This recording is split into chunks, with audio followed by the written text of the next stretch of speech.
എല്ലാവർക്കും നമസ്കാരം. ഇന്നത്തെ ശുഭചിന്ത. അധരം സംസാരിക്കുന്നതും ഹൃദയം സംസാരിക്കുന്നതും തമ്മിൽ അർത്ഥത്തിലും ആത്മാർത്ഥതയിലും വ്യത്യാസമുണ്ട്.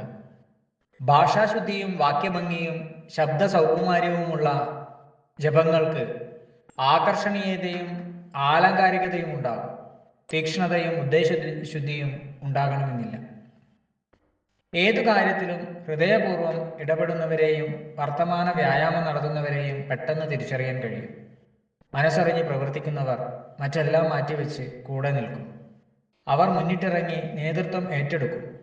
മധുരമില്ലെങ്കിലും മാറ്റുണ്ടാകും.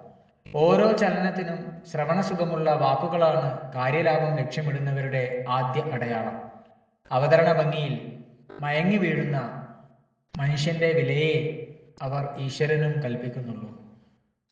എല്ലാവർക്കും നന്മകൾ ഉണ്ടാകട്ടെ. എല്ലാവർക്കും ജീവിത വിജയം ഉണ്ടാകട്ടെ. നന്ദി, നമസ്കാരം.